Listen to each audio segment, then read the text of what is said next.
apakah dia memang seorang pelatih yang benar, tepat untuk Indonesia atau tidak dengan waktu yang juga cukup. Oke.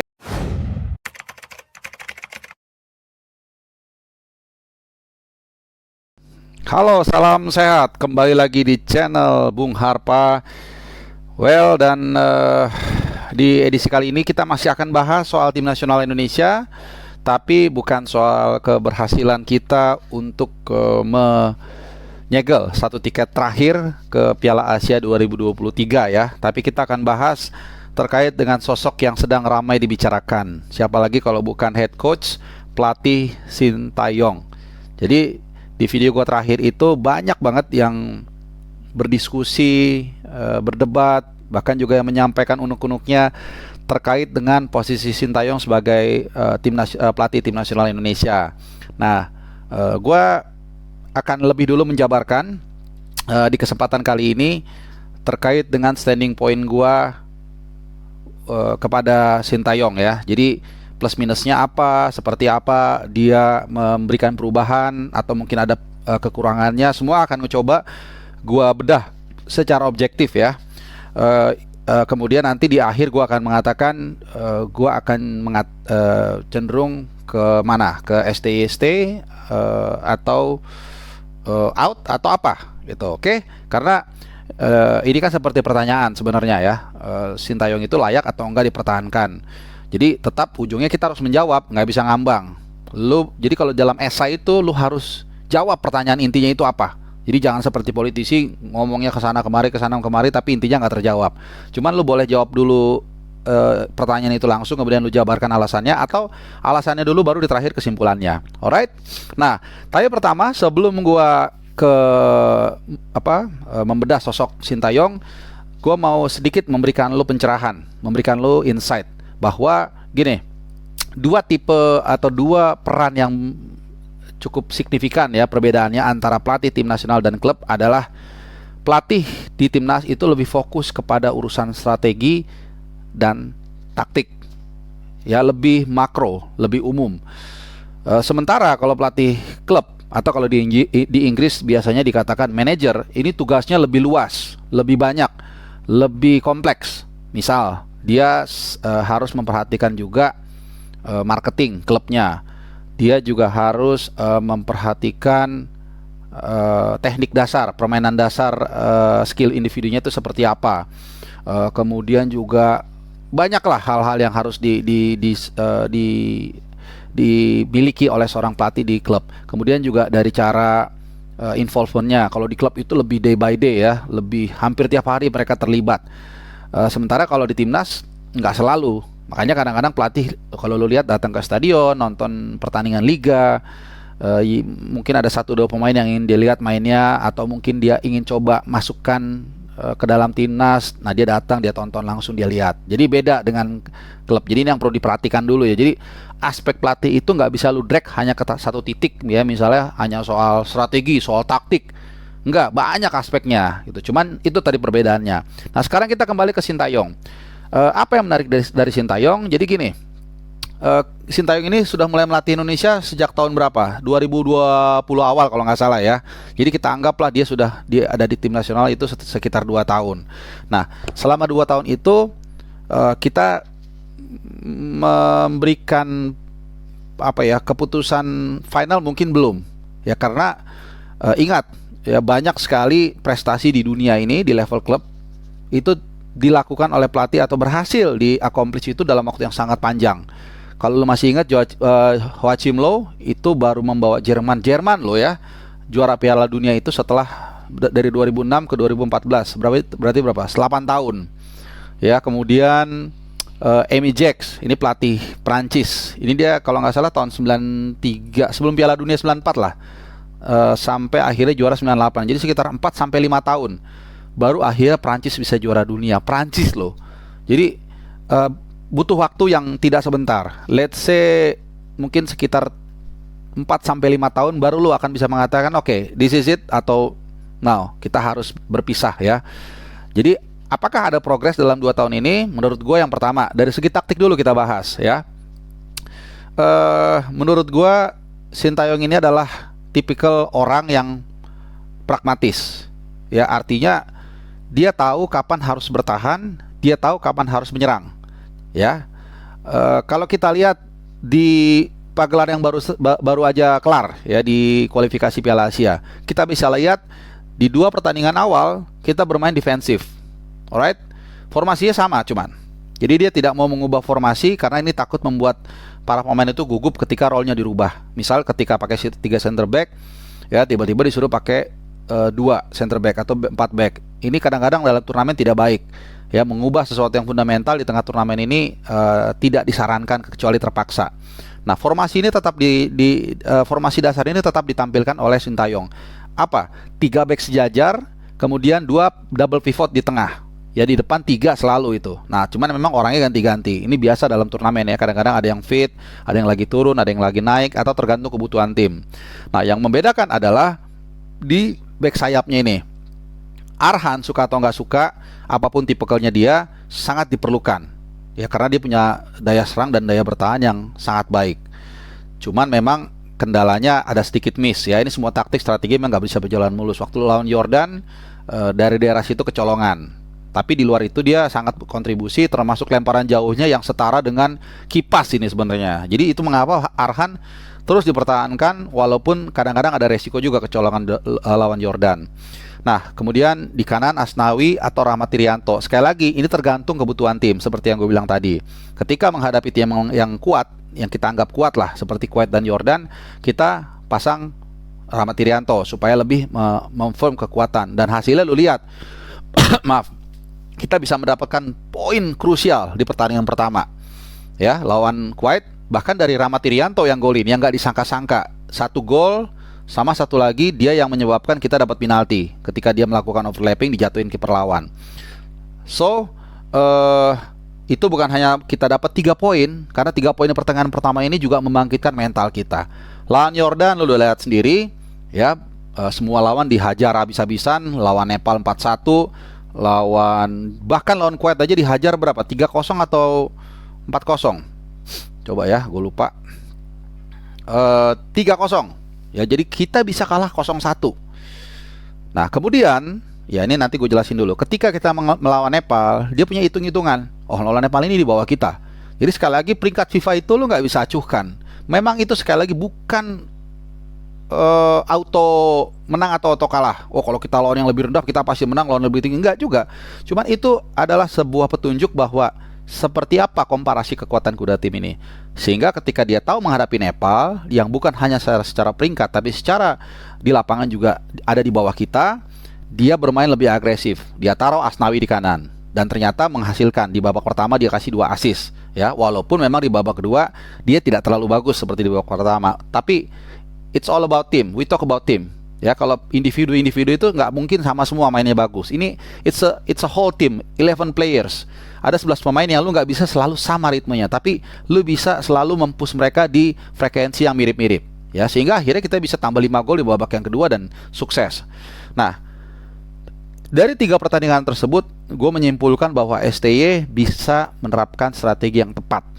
Ini juga mirip dengan AFF waktu itu. Ketika kita menghadapi Malaysia, banyak orang yang terbelah dua lah. Ada yang setuju, ada yang senang, ada yang memuji karena kita bisa bermain imbang 0-0 dengan Vietnam. Ada yang mencibir karena kita hanya menunggu, hanya counter attack negatif football. Apa negatif football? Negatif football itu nggak ada istilah itu, hanya orang yang ngiri dengan kekalahan. Selama lu menang, yang dihitung adalah gelarnya, menangnya, poinnya berapa. Ya, di koefisien itu nggak ada dihitung main cantik, main negatif nggak ada. Kecuali lu main kasar. Yang dihitung apa? Head to head.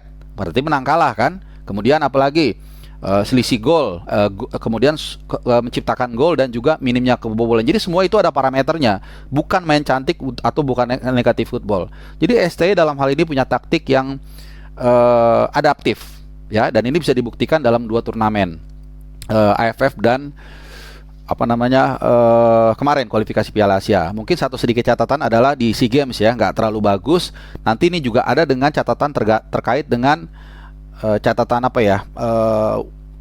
negatif gue lah kepada STY. Tapi so far it's okay ya, tadi yang gue paparkan. Kemudian kedua, mental ini ada kaitannya juga dengan emosi. Kalau kita lihat para pemain kita ini punya mentality sebagai sebuah tim memang tidak langsung ya. Ini yang gue bilang, kita harus sabar. Membangun mental itu nggak semalam, tapi butuh berbulan-bulan bahkan bertahun-tahun.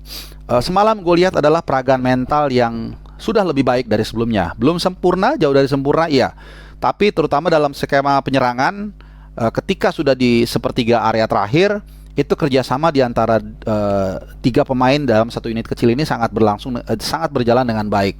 Ya, ketika ada kesempatan, misalnya Dimas Derajat memberikan kepada Witan ya, meloloskan bola, kemudian membiarkan Witan melakukan eksekusi.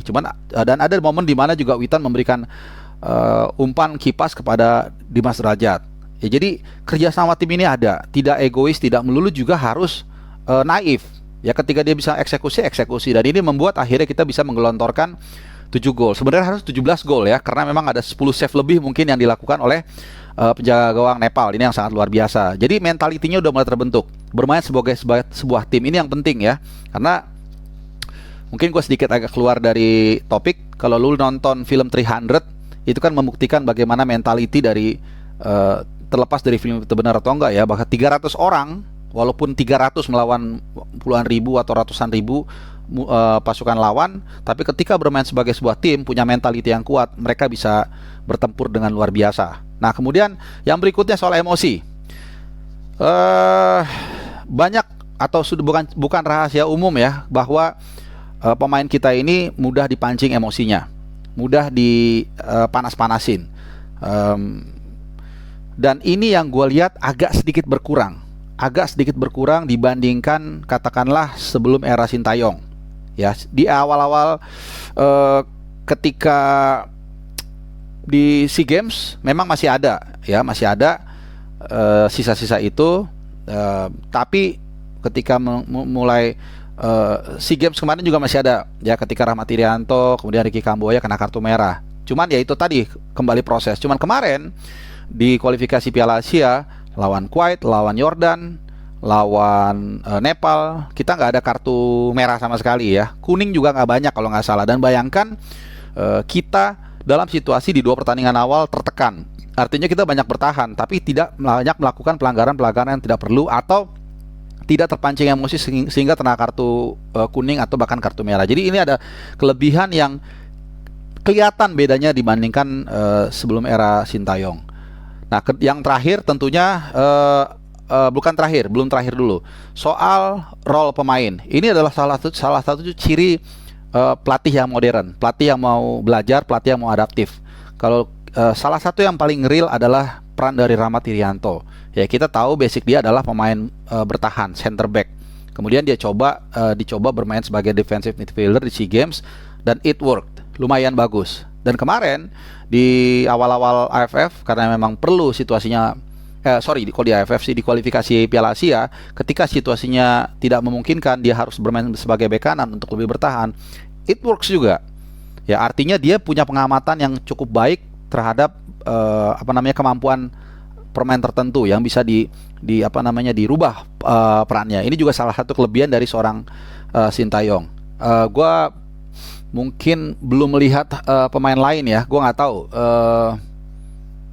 Gue rasa sih itu yang paling real ya, karena yang lain rata-rata perannya posisinya masih sama ya. Karena mungkin ini juga sekali lagi, ini adalah tantangan dari silabus federasi kita, sepak bola kita, untuk bisa membuat pemain itu lebih mudah beradaptasi dengan berbagai posisi. Minimal lebih dari satu posisi lah, minimal 2 posisi ya, supaya dalam keadaan darurat mereka bisa tetap tampil dengan baik ketika perannya digantikan atau mengisi peran pemain lainnya yang mungkin absen atau dihukum karena akumulasi kartu dan sebagainya. Nah, yang terakhir adalah goals. Tentu sekali lagi, pelatih itu dinilai bukan dari main cantiknya, bukan dari hanya bermain indah, kaki ke kaki, ball possession, enggak. Yang dilihat adalah goalsnya. Goalsnya itu macam-macam ya, nggak selalu piala juga. Ya, gue juga tahu bahwa untuk Indonesia untuk bisa juara, jangankan Piala Asia ya, AFF atau SEA Games saja susah. Tapi kalau kita lihat misalnya Piala Asia ya, kita ingat ini adalah pertama kali kita lolos setelah tahun 2007, dan saat itu kita sebagai tuan rumah loh. Sekarang kita lolos murni karena memang kita ikut kompetisi, kualifikasi. Jadi ini udah satu lompatan yang sangat baik. Ya, di SEA Games memang kita hancur lebur, tapi di AFF kemarin menurut gua kita sangat bagus. Gue nggak bilang, gue nggak hanya memberikan bagus, tapi sangat bagus. Kenapa? Karena Sintayong baru mungkin sekitar 1-2 tahun, 1,5 tahun lah mungkin. Ya, tapi dia sudah bisa membawa tim kita ke final dan hanya kalah dari tim yang memang kelasnya masih di atas kita, Thailand. Ya, jadi ini ada satu kemajuan dari segi target. Nah, tentu dia baru sebentar. Ya, target untuk juara mungkin terlalu tidak adil ya kalau kita bebankan. Tapi kita lihat sudah ada progres. Nah, satu catatan bagi Sintayong adalah, mungkin lu setuju mungkin enggak, kalau menurut gua kritikan gua adalah please Sintayong fokus ya. Sintayong fokus hanya di tim nasional senior. Karena saat ini dia bertanggung jawab juga ke tim nasional kelas usia, bahkan yang main di Toulon juga itu di bawah dia, walaupun memang digantikan oleh pelatih siapa tuh yang dari Yugoslavia untuk ada di sana, karena Sintayong harus di Kuwait menemani Ricky Kambuaya dan kawan-kawan di kualifikasi Piala Asia. Kalau menurut gua, kritikan gua adalah Sintayong terlalu banyak memegang kelas usia. Oke. Menurut gua tetap harus secara in charge-nya itu pelatih yang lain, terlepas dari dia sebagai koordinasi. Artinya misalnya begini, kalau diibaratkan dia di dapur ya, kelas usia ini adalah tanaman bahan baku yang masih ditanam, biarlah itu diurus petani. Tapi dia boleh sesekali bilang, oh pakai pupuknya ini ya, kemudian dibikin ini supaya lebih sehat. Tapi biarkanlah mereka yang mengurus ya. Toh juga mereka bisa belajar mendapatkan ilmu dari Sintayong. Kalau semua dia yang urus, dia yang tanam bibitnya, dia yang rawat, dia yang ngasih pupuk, dia yang panen, dia yang potong, dia yang masak. Manusia men ada batasnya. Kita nggak bisa melawan nature kita. Kita punya keterbatasan. Dan sayang, level dari Sintayong adalah level, kalau nggak mau dibilang dunia, minimal Asia. Jadi kalau dia hanya disuruh mengurusi tanaman yang notabene bisa dilakukan oleh pelatih lain kita, mungkin Indra Safri, ya mungkin Bima Sakti atau siapapun itu, yang gua rasa ini menjadi harmonisasi antara pelatih asing yang punya kelas, yang punya taktik dan strategi level dunia, dan juga pelatih lokal kita yang memahami kultur lokal kita, yang bisa saling bekerja sama, dan akhirnya ini membuahkan atau menjadikan sebuah harmonisasi seperti band ya. Jadi ada yang bagian perkusinya, ada yang drumnya, ada vokalnya. Mungkin kalau diibaratkan Sintayong ini sebagai vokalisnya. Nah, jadi kalau gue lihat dari penjabaran gua, kayaknya 4-5 itu centang, 1 X. X itu pun masih bisa diperbaiki. Jadi kalau gua kasih nilai Sintayong itu 8-9. So, for me, bukan karena netizen yang menginginkan dia stay atau enggak, tapi ini adalah murni pendapat gua. Bahkan sebelum ini pun gua mengatakan STY harus diberi kesempatan lebih, minimal 3-4 tahun lah, 4 tahun paling sedikit. Dan ternyata dia so far sudah memberikan progres yang cukup baik. Saatnya lah kita lebih bersabar, memberikan kesempatan buat pelatih supaya benar-benar dia bisa menunjukkan apakah dia memang seorang pelatih yang benar, tepat untuk Indonesia atau tidak, dengan waktu yang juga cukup. Oke, jadi buat gue stay, tapi itu yang gue bilang, harus hanya di tim nasional senior. Nah, buat lo mungkin punya pendapat yang berbeda, ayo nggak apa-apa, kasih pendapat lo di sini. Kalau lo nggak setuju sama gue, kalau setuju juga nggak apa-apa, kasih alasannya. Oke, jadi itu aja. Terima kasih udah nonton video gua. Terima kasih juga untuk pemain timnas yang kemarin bawa kita lolos ke Piala Asia tahun depan. Mudah-mudahan kita jadi tuan rumah supaya lebih seru. Yang jelas kita nikmati dulu keberhasilan kita lolos ke Piala Asia nanti. Tapi tugas berat belum berhenti di sini. Kita harus berbenah, dan semoga Sintayong tetap dipertahankan dan terus membawa Indonesia jaya. Oke, terima kasih udah nonton. Sampai jumpa di video gue yang lainnya. Tetap sehat dan ciao.